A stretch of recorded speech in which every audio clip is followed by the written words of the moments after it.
welcome to my vlog. I want to talk to you guys today about becoming more assertive. In everyday life, we're going to come across people that we see with amazing confidence and people who don't hesitate to come up with the answer no or the answer yes. They just go ahead and say it. And I feel that I really wanted to connect with you guys and talk to you about steps that can help you become more assertive. Just like in my video yesterday when I was talking about confidence, I also feel that assertive plays a big role in your life, and this should definitely be I don't really know what the words are, whether it's a personality or just a state of mind to be more assertive than say aggressive or say submissive, because I think, or passive, sorry, because I think, you know, sometimes in certain situations we need to have that assertiveness and you just want to know how to handle something without getting really angry or running away from it. Okay, so I've had a Google around to look at steps to be more assertive, and you'll probably see these online as well, but I wanted to give you a shiny version of being assertive and how this can help you in your everyday life. It may be that being assertive for you is going to help you understand better that it's okay for you to say no. It's okay for you to say yes. It's okay for you to give an honest answer, because you're not trying to hurt anybody. You're just giving your opinion about something and you're doing your best to give it in the most positive and caring light, and people just need to understand that. Okay, so number one, to become more assertive, or for being assertive, sorry, make the decision to positively assert yourself. So understand that when I said put yourself in a state of mind being assertive, you already have that first step of knowing that this is what you want to become.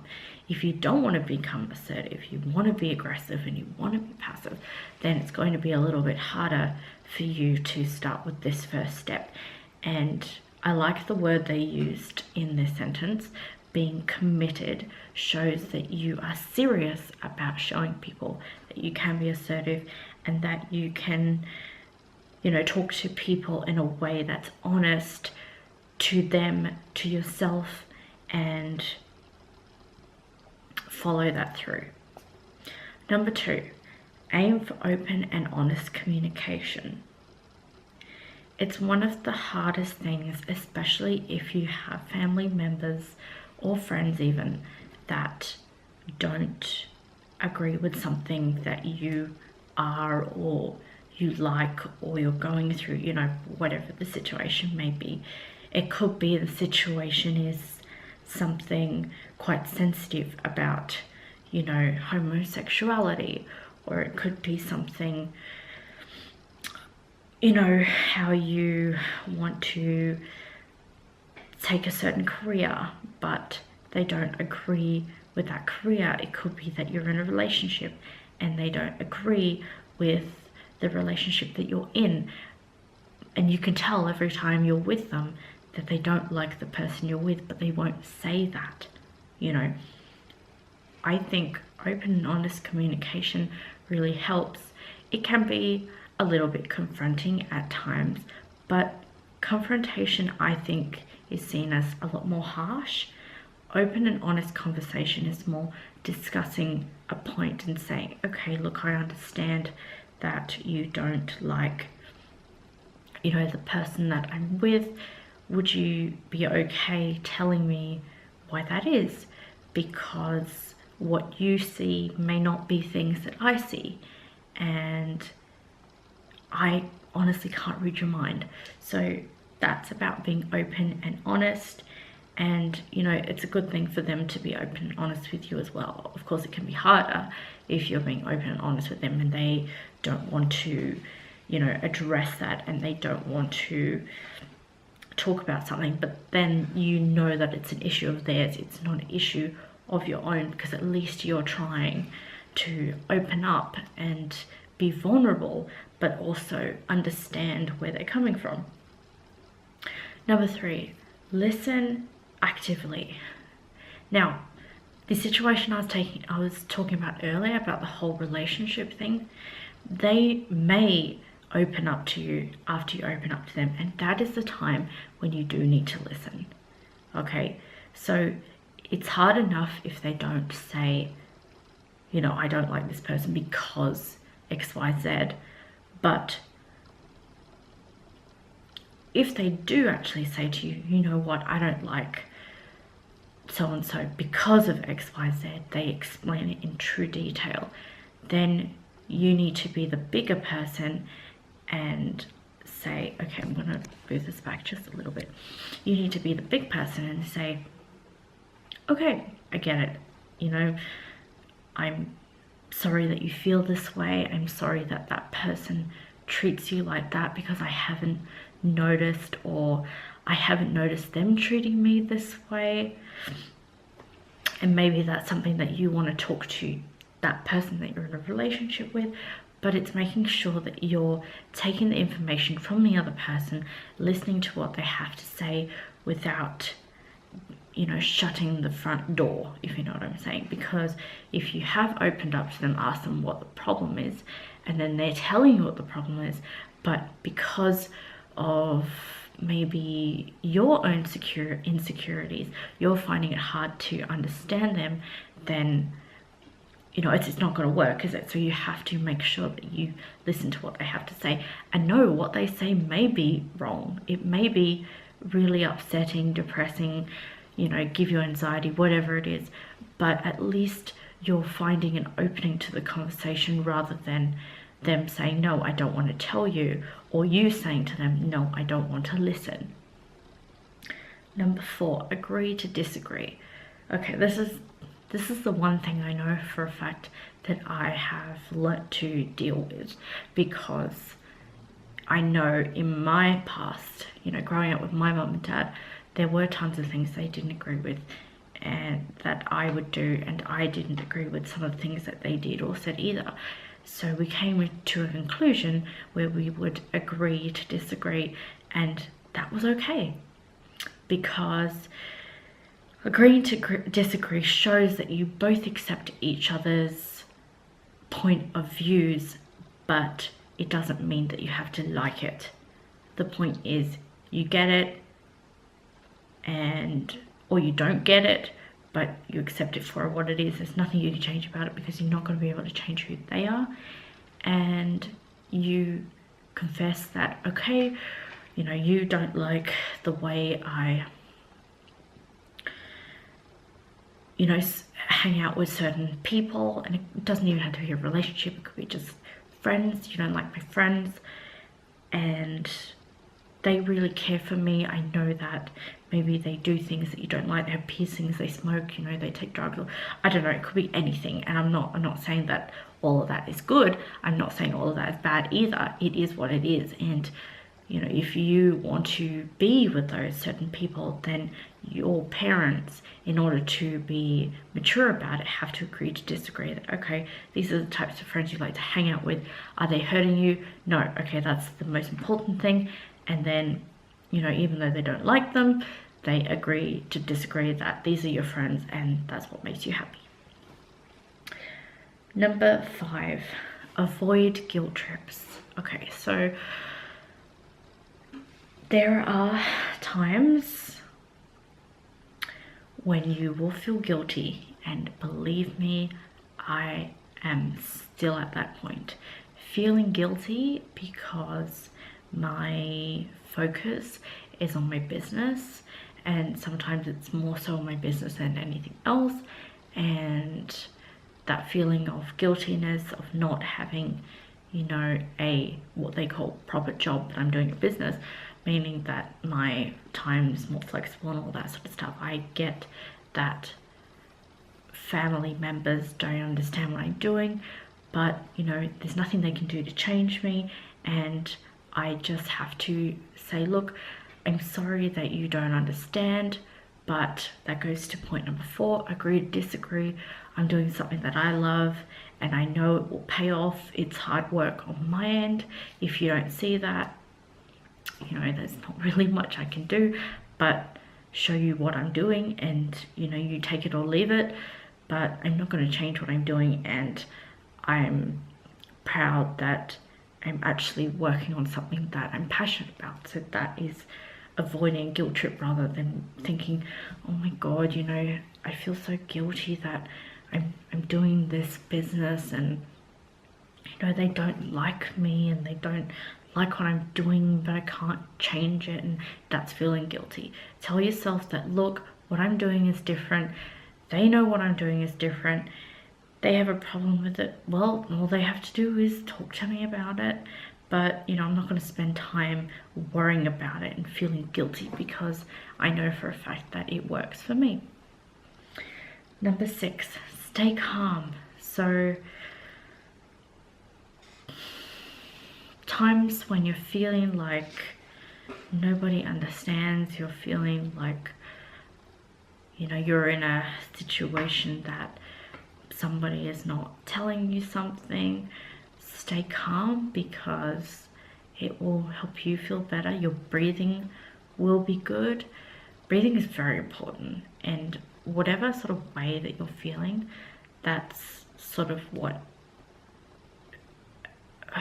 triggers your breathing. So if you're really panicky, your breathing is going to be short, and you know, it's not good when it's a short breath, because humans are programmed to breathe.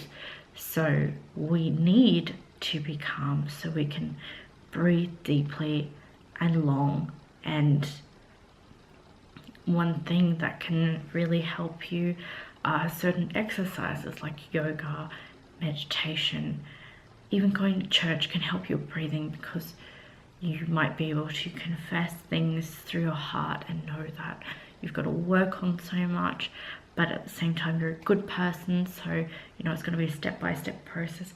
Just stay calm, because if you react angrily to someone, it could either trigger them in a good way or it could trigger them in a bad way, and either way you just want them to see you as being mature about it and not, you know, getting upset straight away or angry straight away, because you're a mature person and you want to show that through being assertive.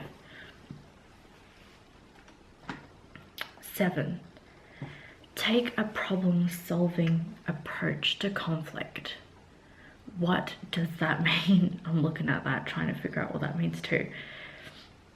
Okay, so when you have people that you find difficult to deal with, you have to try and see them as a friend rather than see them as an enemy. I know that's hard, because especially if they're like a bully, you know, you're gonna be so subjective about it because you already hate them and they have already upset people. But you know, whatever the situation is, maybe nothing's been bad in their life, maybe there have been things that are bad in their life, try and see it as them being a friend, so that it's going to be easier for you to discuss things, and you're not going to want to run away and, you know, hurt everybody and all that sort of stuff. Just be calm and talk to them like another person that you want to help. 8, practice assertiveness. Believe it or not, the one thing that happens when we are more assertive, we're passive or we're aggressive, our body language says it all.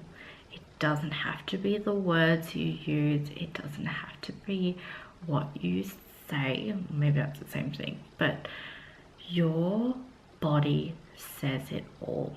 So when you're assertive, you stand up straight, your shoulders are back, and you look at that person right in the eyes, because you know for a fact that you want to be straight with them.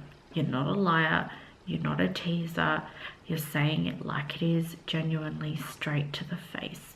And if they don't want to see that, or they don't understand that, then that's something that's, you know, a problem for them. So you have to practice when you're talking to people, or just generally, say me sitting here talking to you guys on a camera, I have to think about my body posture, and then that really shows that I am more assertive, because I'm sitting upright rather than slouched, or, you know, looking like I'm about to punch the camera or something like that.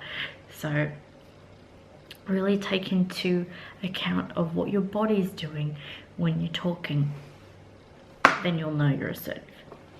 Number 9, use I. I has been the hardest thing for me, because I grew up knowing that I was not important, everybody else was. So it was they, it was she, it was he, it was it, you know. But I didn't always come first, and I've learnt now that it does. So I am happy, I do feel that way, I'm okay, and, you know, don't, and that's what they said as well, don't use aggressive language like never, or you always, you never, you know, that's hurtful. Imagine if someone said that to you. Put yourself in someone else's shoes. So the way you want to be treated is the way you treat others. You treat others the way you want to be treated. Sorry, the other way around, but same sort of concept. I think I feel is assertive, and it's also being honest with you. If you don't tell people how you feel, they don't know how you feel. In a story, you have to address that. And number 10, be patient. There are times when things are going to take a lot longer and be a lot more stressful, and you will think to yourself, why am I doing it? You know, I wish it would be faster, or something like that. It could be sitting in a traffic jam, or it could be your coffee's taking too long at a coffee shop because the machine takes longer than usual, or, you know, you could be, say for example, when I was editing my videos yesterday, it was taking so long that I kind of went through a I want to give up stage. I didn't give up, it's just that I focused on creating other videos as well, so I'll be uploading them today. And just tell yourself that patience is okay. You may not get something straight away, but that doesn't make you a bad person. I know that I'm a big issue with myself, especially when it comes to things that I'm really in love with, like makeup. I just want it now, and patience helps you control that and not dive straight into temptations. At the same time, it's nice having all that, you know, luxury stuff, but patience is practice, assertiveness is practice, and you'll do better at being patient when, you know, you practice it. It doesn't even have to be buying things. It could be hearing from somebody. You want someone to come back to you straight away so you can get things done, or, you know, you want people to respect you straight away because you're the best and all that sort of stuff. But it takes time, and you have to be patient, and things will unfold and work out for you. So believe in yourself, be assertive, enjoy the passion and compassion that you have, and I hope you guys have a really lovely day. Talk soon.